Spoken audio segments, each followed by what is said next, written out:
Well, welcome. Thanks for joining us today. We are on video number 5 of our series called Seriously, based on this book by Skye Jethani, What If Jesus Was Serious, which is kind of a deep dive into the Sermon on the Mount.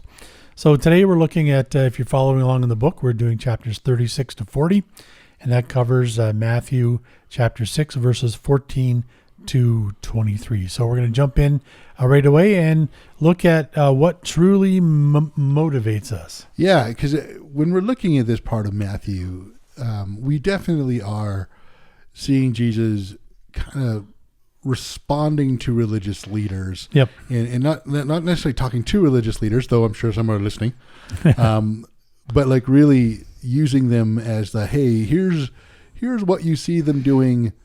Let's do this better. And so we're moving right into here. We've talked about prayer. We're talking about fasting.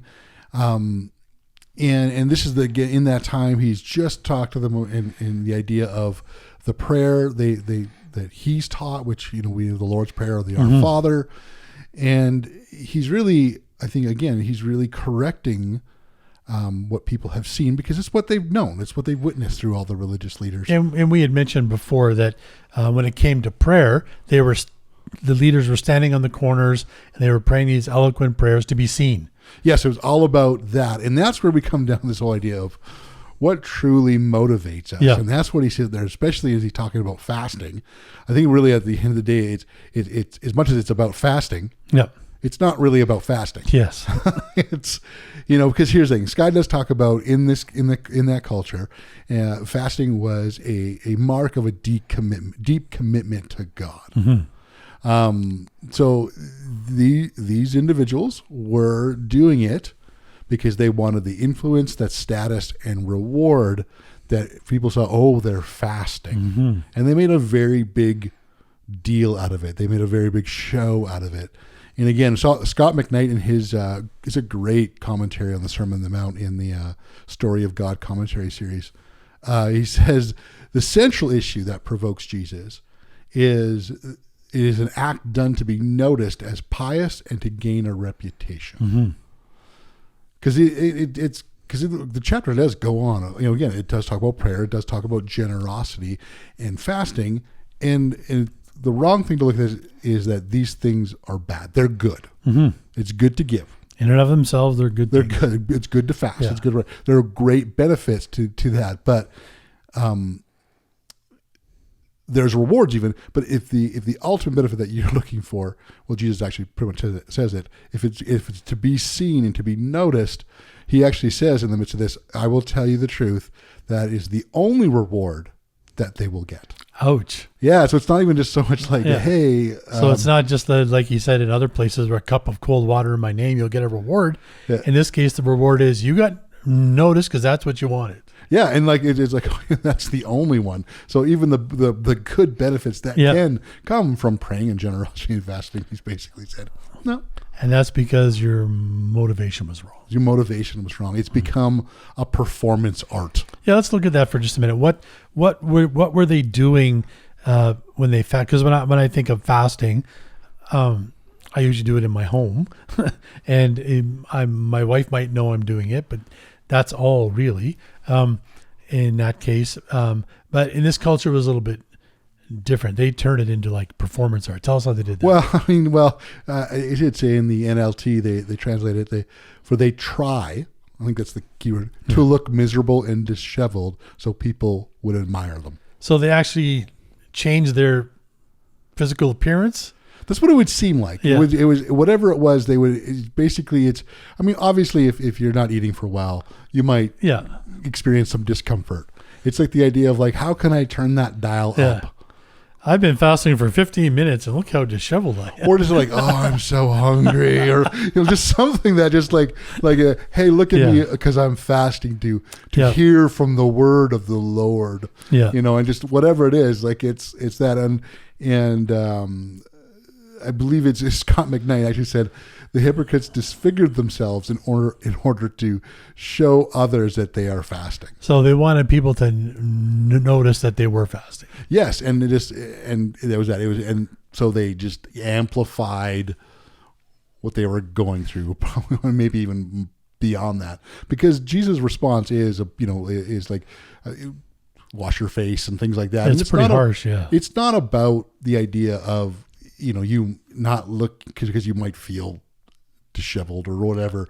It's the idea that you've actually done it in order to. Yeah. So it's about motivation. They were being dramatic, and it's not us to, we're not so much the idea of overcorrecting in the idea that we need to look put together so much in those moments, even though he does say kind of what we could lead us to believe to that.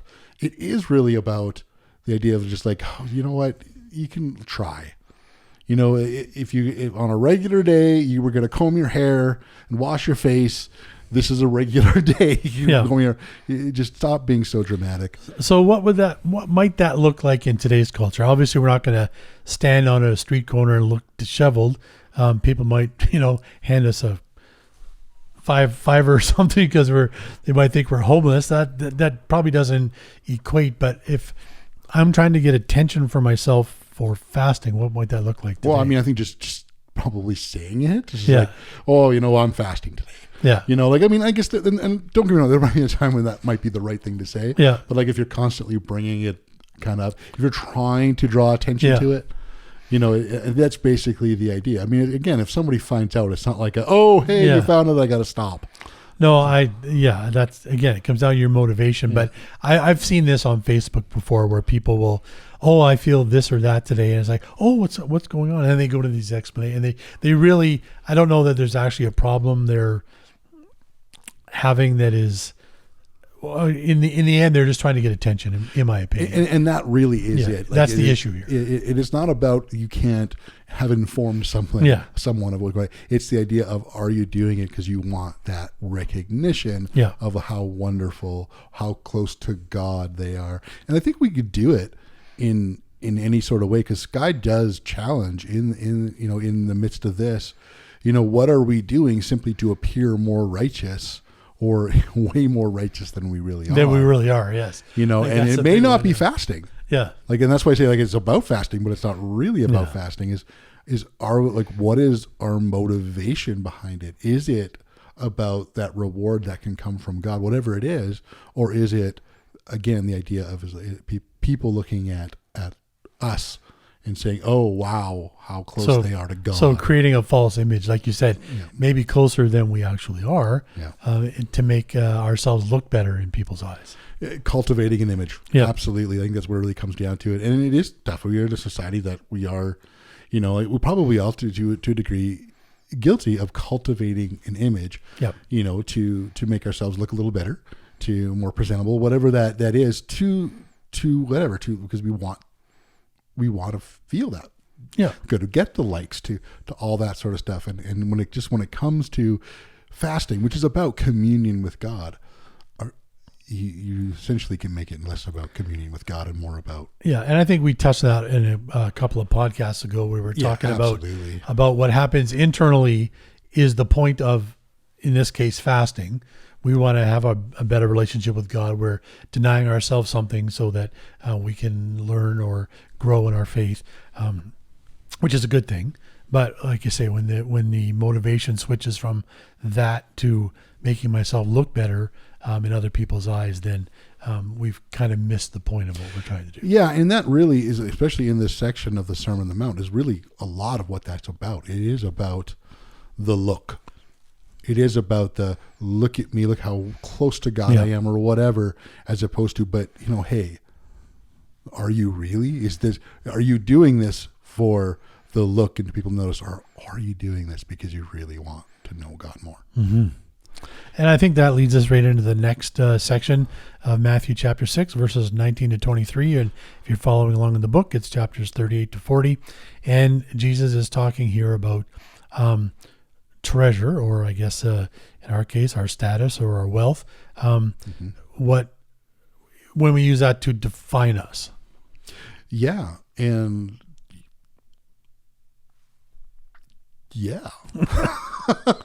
I think it is important to note that Skye makes this, and Jesus talks about laying up the treasures in heaven. He is laying up the treasures in heaven and not just on earth. It is not the idea of simply about the reward that is waiting Yeah. for us. This isn't about a treasure that will come one day in the future. It's one about that will stand the test of time. The time, yeah. And that's really what it is about. Scott McKnight talks about it being, it's so much more than simple possessions. Mm-hmm. It's more about the accumulation of things. It's a focus for joy. Focus on things that lose their value. And Brian Wintle says Jesus is concerned about selfishness and misplaced values. He's not actually prohibiting wise provision for the future. No. He's really warning his disciples not to be greedy. It's really at the end of the day, just Yeah. like, don't be greedy. I mean, yes, we can be wise. Because you could even be greedy about storing up treasures in heaven. Absolutely. Because if your total focus then is to accumulate wealth, Works. either here Yeah. or there, Yeah. then again, I think you've missed the point of what Jesus is trying to say here, where it's the things that we value. Yeah. So whether we value wealth or possessions here or in heaven, it might change what we might think we're working towards.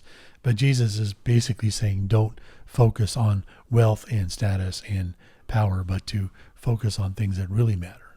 Yeah, and I love this because in his commentary on the Sermon on the Mount, Scott McKnight actually says, like, we're supposed to ask the question, like, because basically this is what leading to this to this point is what does last. So if it's not possessions or reputation or status, the things that sort of what is it? And really the idea of coming to the answer is that it's ultimately love. Yeah. We live to love God and to love others. So relationships. We treasure God's presence in our lives. Yep. And this goes back to just what we talked about with, fasting. Or is fasting a way that we are trying to know God more, know what he wants us to do in a certain situation, whatever, to really do that? Or is it about people seeing us? So obviously the motivation changes is I treasure God's presence and I want to get something. And sorry, that sounded terrible. To get something, I want to get him. And I want to know what it is that he wants me to be doing and just to know him, and then when it comes to loving others, we pursue things like justice, and peace and wisdom. And that is how many ways we can love others. Yeah. I think it's the difference between saying have a specific relationship with one person and loving people or God's creation or people God created. That's right. In general by seeking justice and peace. Yeah. And so, yeah, treasures, and I think that's the thing, treasures define us. Mm-hmm. It shows us what we value.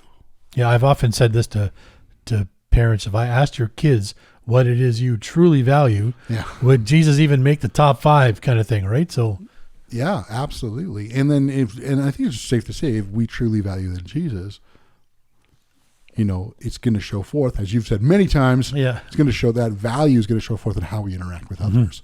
And I think we are going to pursue peace and justice and wisdom. Yeah, those are those things that are going to be so important. And so, what is our ultimate concern? What does define us? Do we truly enjoy God's presence in our lives, in a life as a community, as the church? Yeah, I think the church community is extremely important. Yeah. We have the two. So those are the kind of what I'm trying to see here. The relationships that we have with other followers of Jesus. Yeah. I believe we should have relationships with people who are not followers of Jesus. But I think the sort of example of how we live our lives in relationship to God and relationship to other followers of Jesus will actually be the thing that attracts people who are not followers of Jesus to want to maybe learn what it means to follow Jesus. Yeah, and I think that's important for us to remember. Mm-hmm. And I think sometimes we can think like, what is the thing? I think people love what community looks like. Mm-hmm.